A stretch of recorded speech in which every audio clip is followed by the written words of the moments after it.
Hello students, my name is Pratik Khandelwal. Welcome back. Today the topic is ratio and proportion. Okay, so let's get started.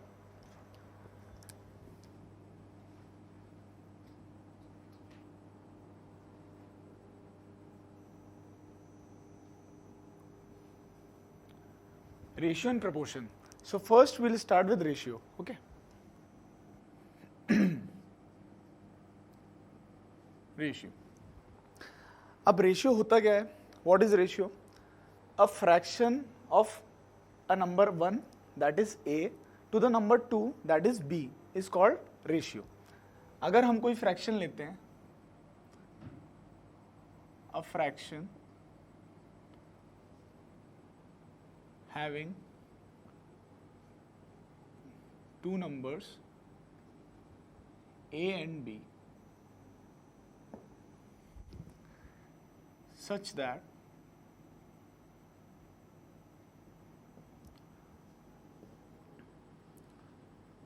a upon b. हम किसी भी fraction को कैसे लिखते हैं? a upon b की form में. इसको अगर हम डिनोट करते हैं रेशियो के टर्म्स में, तो हम कैसे करते हैं? इस a अपॉन b को हम रेशियो में लिखते हैं a इज टू b. ये जो साइन है कोलन, इसे हम बोलते हैं इज टू. तो हम डिनोट कैसे करते हैं? a is to b. अगर कोई भी फ्रैक्शन लिखा होगा a अपॉन b की फॉर्म में, हम उसे रेशियो में चेंज करके कैसे लिखेंगे? a is to b, where b is not equals to 0. b को हम 0 नहीं कर सकते. अगर b 0 हो जाएगा तो डिनोमिनेटर में 0 होगा. अगर डिनोमिनेटर में 0 होगा तो यह वैल्यू क्या हो जाएगी? Not defined. तो कंडीशन क्या है? Where b is not equals to 0. तो ये बेसिक डेफिनेशन है रेशियो की. अब जब हम रेशियो को a अपॉन b को डिनोट करते हैं, a upon a is to b को a अपॉन b में डिनोट करते हैं, तो ये जो न्यूमरेटर होता है इसे हम बोलते हैं एंटीसीडेंट. एंटीसीडेंट. और b को कॉन्सिक्वेंट. जो न्यूमरेटर होता है उसे हम बोलते हैं एंटीसीडेंट, और जो डिनोमिनेटर होता है उसे बोलते हैं कॉन्सिक्वेंट. ठीक है. अब कुछ प्रॉपर्टीज पढ़ते हैं जो हम रेशियो में यूज करेंगे.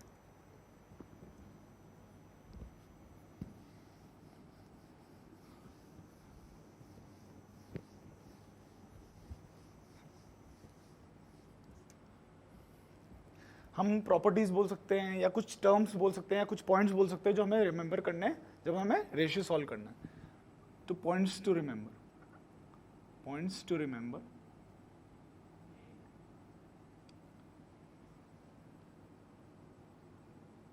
while solving ratios. First point, mostly जो भी रेशियोज होते हैं या कोई फ्रैक्शंस होते हैं वो हम ज़रूरी नहीं है सिंपलेस्ट फॉर्म में लेते हों. तो एक करेक्ट मेथड क्या होता है कि हम उसको सिंपलेस्ट फॉर्म में लें. किसी भी रेशियो को हम फ्रैक्शन में चेंज कर सकते हैं, और फ्रैक्शन को अगर सिंपलेस्ट फॉर्म में लेंगे तो it will be beneficial for us. Okay. तो first one is write the ratio in simplest form. simplest form or standard form.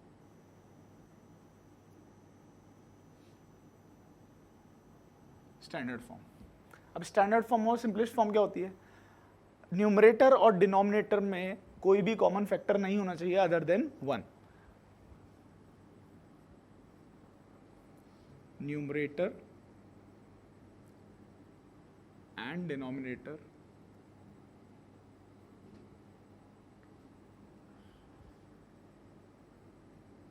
should not have any common factor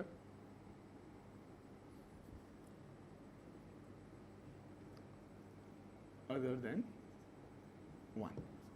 meaning क्या है कि जब भी हम रेशियो में लिखेंगे या फ्रैक्शन में लिखेंगे तो न्यूमरेटर और डिनोमिनेटर में कोई भी कॉमन फैक्टर नहीं होना चाहिए अदर देन 1.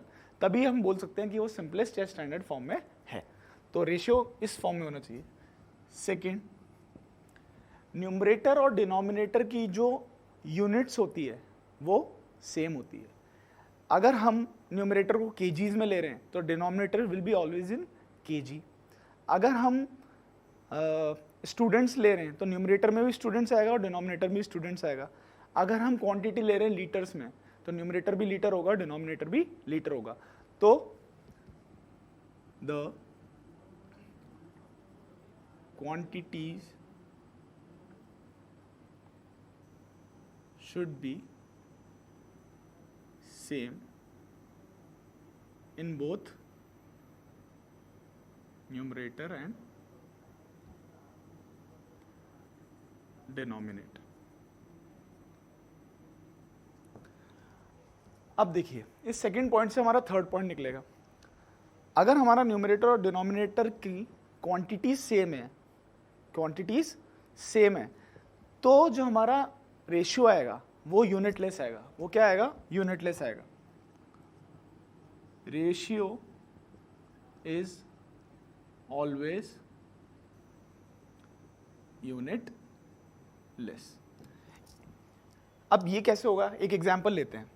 हम लेते हैं कि 8 kg और लेट्स से 24 kg का हम रेशियो निकालते हैं। Example, ratio of 8 kg to 24 kg। 8 kg और 24 kg का रेशियो निकालेंगे तो हम इसे कैसे लिखेंगे?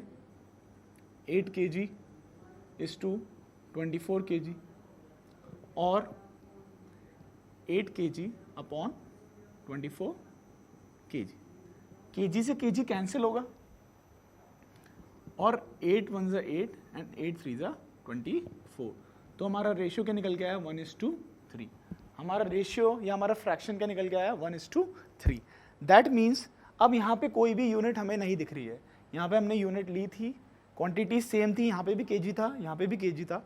उसकी हेल्प से दोनों यूनिट्स कैंसिल हो गई, तो हमारे पास जो भी रेशियो आता है वो हमेशा यूनिटलेस आता है। That proves our third point, ratio is always unitless. These are the 3 points that you have to remember while solving the ratios. Okay? Now moving on to some questions.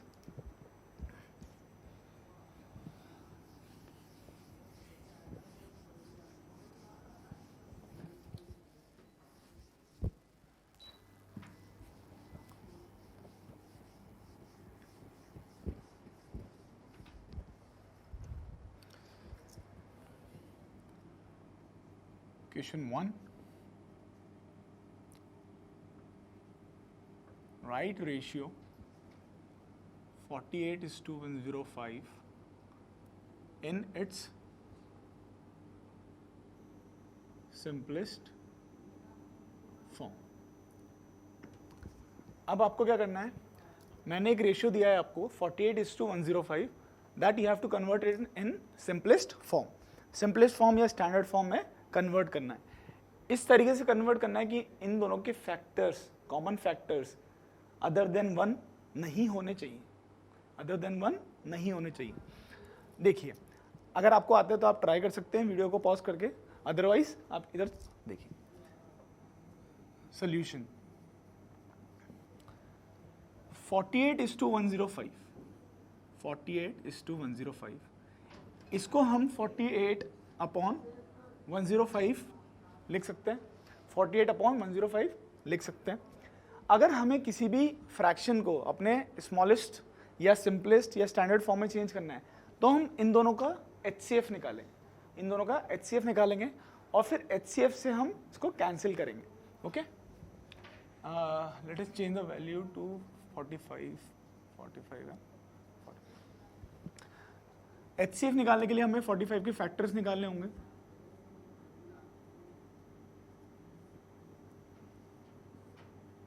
And the factors for 45 is 3 into 3 into 5. Okay. Now next is we have to find the factor of 105.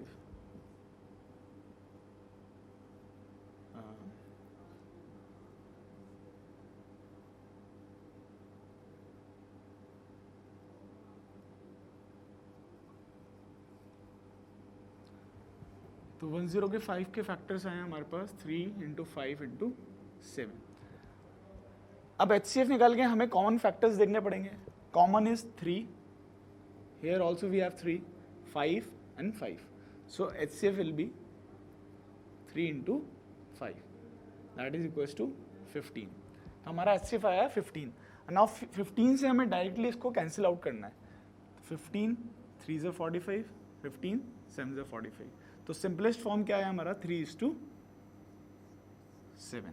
Okay, so in this way you can change the ratio in its simplest form. सबसे पहले हमने ratios को fraction में change किया. इनको simplest form में change करने के लिए हमने इसका HCF निकाला. HCF के लिए हमने इसके फैक्टर्स निकाले, फैक्टर्स में कॉमन लिया, HCF निकाला और HCF से कैंसिल आउट किया. तो 3:7 is the answer. Okay,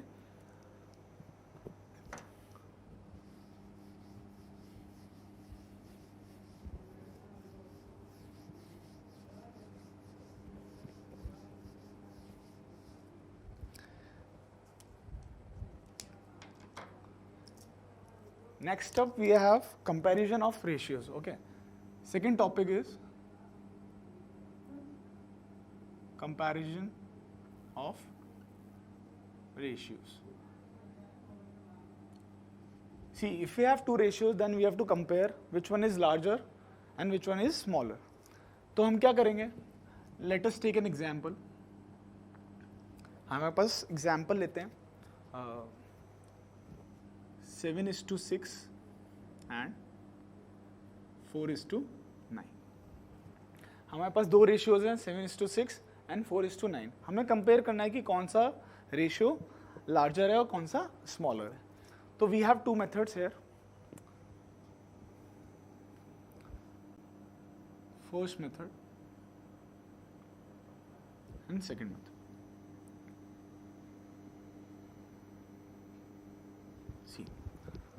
First we will change the ratio into fractions. This is 7/6 and this is 4/9.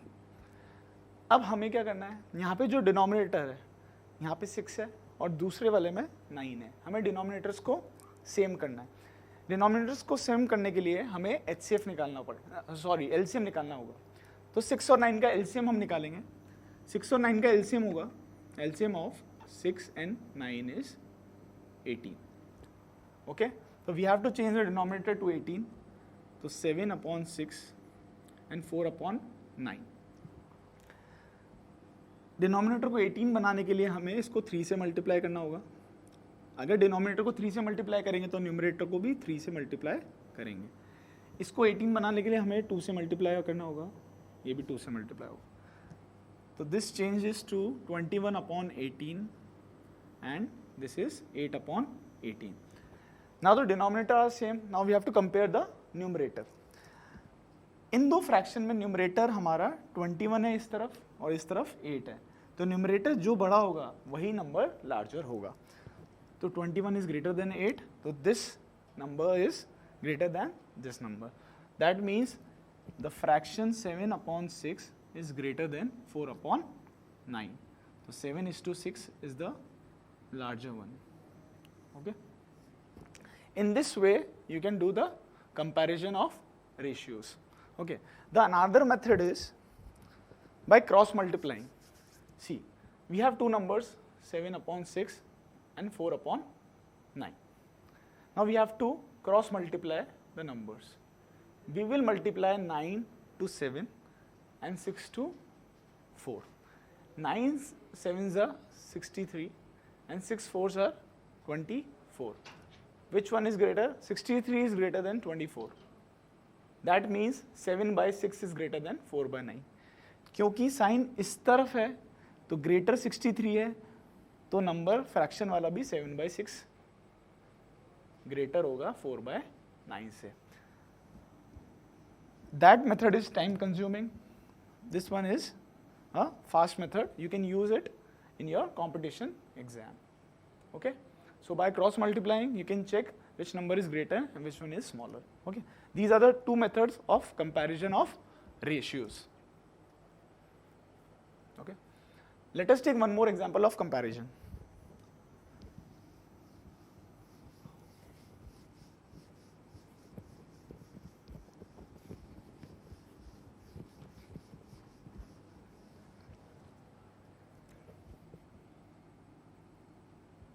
7:8 and 9:16। हम इसको भी दोनों मेथड से करेंगे by using first method. In first method we have to write it as in fraction form 9/16. अब हमें denominator का LCM लेना है. 8 और 16 का एलसीएम होता है 16. LCM of 8 and 16 is 16. This is already 16. We have to convert this in 16.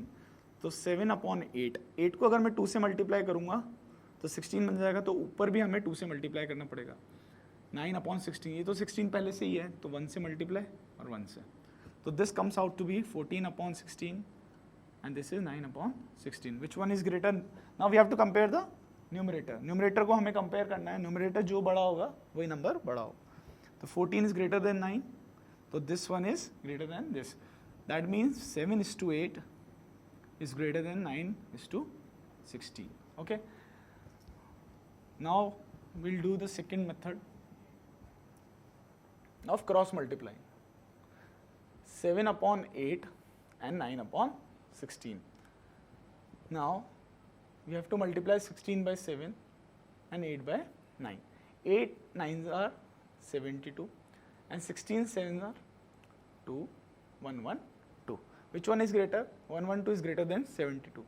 That means 7:8 is greater than 9:16. Okay. You can pause the video and you can check the answers. Right?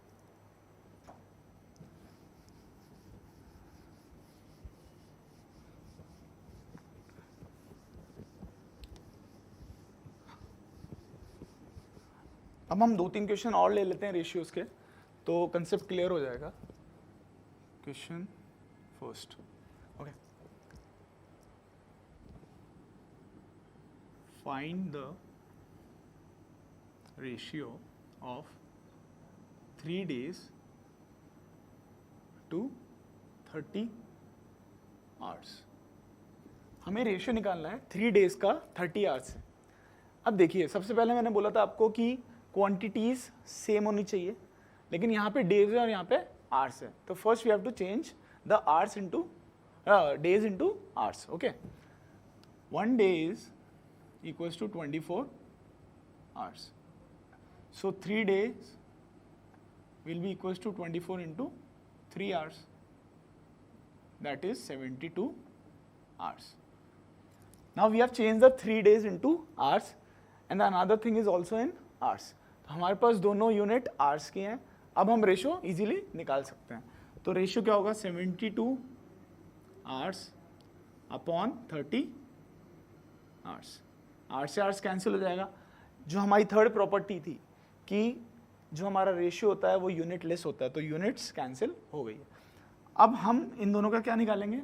अगर हमें standard form में निकालना है तो HCF निकालेंगे. इन दोनों का HCF हमारे पास आएगा 6. कितना? 6. 6 से काटेंगे तो 12 टाइम्स और 6 से काटेंगे तो 5 टाइम्स. तो ratio is 12:5. Okay. Let us take one more example.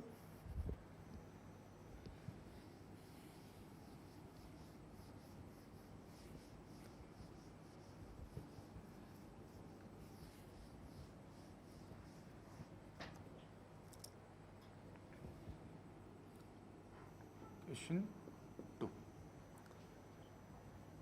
If A is to B is equals to 3:4 and B is to C equals to 3:2, then find A is to C. अब question में हमारे पास है ए और B का ratio है 3:4. ए और B का ratio है 3:4 एंड बी और सी का रेशियो है 3:2 and we have to find the ratio of A is to C. अब इस क्वेश्चन को कैसे सॉल्व करते हैं हम? देखो ए अपॉन बी हमें दिया हुआ है 3/4 and B upon C 3/2. Okay. यहाँ पे b की वैल्यू और वहाँ पे b की वैल्यू डिफरेंट है, यहाँ पे b इज 4 एंड वहाँ पे b इज 3, तो what we can do is we can make the value of b same. अब सेम करने के लिए यहाँ पे हमें 4 है, वहाँ पे 3 है, तो इन दोनों का हम क्या लेंगे, एलसीएम लेंगे। क्या लेंगे, एलसीएम। 4 और 3 का एलसीएम होता है 12, तो हम इस पार्ट को भी 12 बनाएंगे और इस पार्ट को भी 12 बनाएंगे। 12 बनाने के लिए हमें इससे 3 से मल्टीप्लाई करना होगा, अगर 3 से नीचे करेंगे तो 3 से ऊपर भी। इसको 12 बनाने के लिए हमें 4 से मल्टीप्लाई करना होगा, तो नीचे भी 4 से। तो हमारा a/b कितना आया, 9/12, और b/c क्या आया, 12/8। अब b सिमिलर है तो a/b/c, a और b का रेशियो आया 9:12, और b और c का रेशियो क्या है, 12:8, तो a और c का क्या आ जाएगा, 9:8। So this is the correct answer. तो अगर a और c का रेशियो निकालना है तो 9:8। इस मेथड में हमने क्या किया है, b की जो वैल्यूज इधर है और b की जो वैल्यूज इधर है, इन दोनों को इक्वल किया। इक्वल कैसे किया, दोनों का एलसीएम लिया, एलसीएम हमारा 12 आया, तो 4 को 3 से मल्टीप्लाई करते तो 12 बनेगा, और 3 को 4 से करेंगे। अगर 4 से ऊपर मल्टीप्लाई करेंगे तो नीचे भी 4 से करना पड़ेगा, यहाँ पे 3 से करेंगे तो ऊपर भी 3 से करना होगा, तो ये हमारा आंसर आ गया। ओके, सेकेंड मेथड इज, अगर हम ये मेथड यूज नहीं करके दूसरा मेथड यूज करें, a/b, a/b हमें दिया हुआ है 3:4, और b/c दिया हुआ है 3:2। ठीक है, अब हम क्या करेंगे, हमें फाइनली चाहिए a और c, हमें b से कोई मतलब नहीं है। अगर हम फर्स्ट वाले में b की वैल्यू निकाल दें इन टर्म्स ऑफ a, देखिए इस पार्ट में अगर हम b की वैल्यूज निकाल लें इन टर्म्स ऑफ a, कैसे, b को इधर मल्टीप्लाई करेंगे तो इट विल बिकम 3b, और 4 को इधर मल्टीप्लाई करेंगे तो 4 है, तो b की वैल्यू क्या आई, 4a/3। The value of b is 4a/3।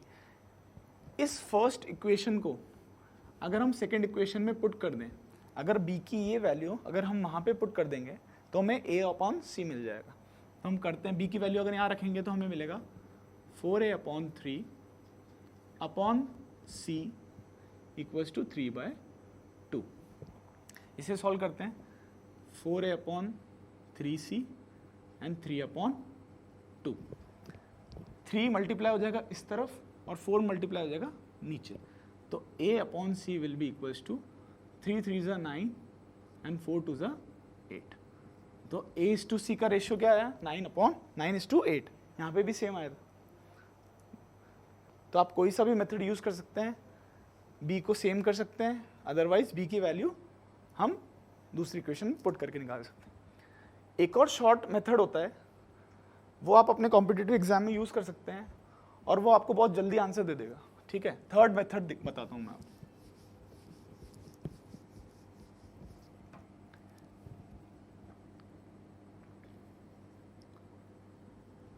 हमारे पास a और b का रेशियो है 3:4 और b/c का है 3:2।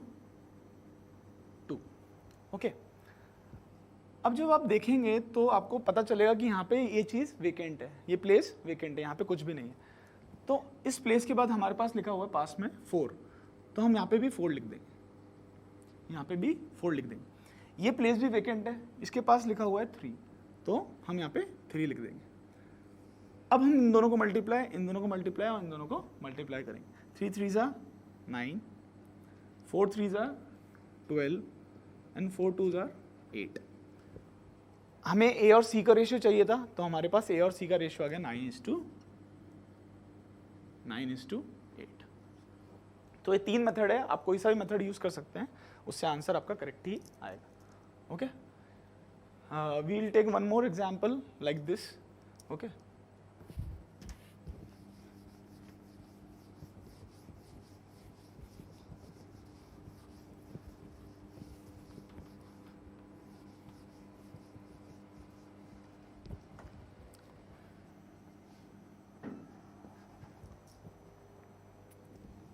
if A is to B is equals to 1 by 2 is to 3 1 by 2 and B is to C equals to 5 1 by 4 is to 7 1 by 2. Then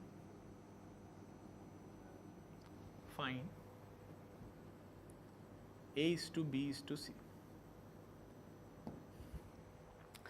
इस question में हमें A और B का रेशियो दिया हुआ है, B और C का रेशियो दिया हुआ है, हमें A, B और C का रेशियो फाइंड करना है. अब आप कोई सा भी तीन में से कोई सा भी मेथड यूज कर सकते हैं.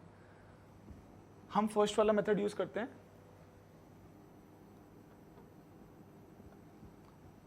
पहले हम इस मिक्स फ्रैक्शन को नॉर्मल फ्रैक्शन में चेंज कर लेते हैं. A is to B is 3 by 2 and 7 by 2. 2 and 2 will be cancelled. So A is to B comes out to be 3 is to 7. Okay. Also, B is to C is 21 upon 4 is to 15 upon 2. So this comes out to be B is to C 21 is to 30. This is getting cancelled by 3, that is 7 times and 10 times. So B is to C comes out to be 7 is to 10. Now here also the value of B is 7 and here also the value of B is 7. So we don't have to change the values, we don't have to find the LCM also. So A is to B is 3 is to 7 and B is to C is 7 is to 10. So this is the correct answer. Okay. If you have to use the trick, then you can directly write A is to B is to C. A is 3, B is 7, then 7 is to 10. This place is empty, so we will write 7. This place is empty, we will write 7. 7 3 is 21, 49 and 70. Cancel it with 7. 7 से 3 आएगा यहाँ पे, यहाँ 7 आएगा और यहाँ 10 आएगा. Exactly the same. Okay. So in next class we will be discussing about the proportion. Ratio part is complete. Okay. Thank you.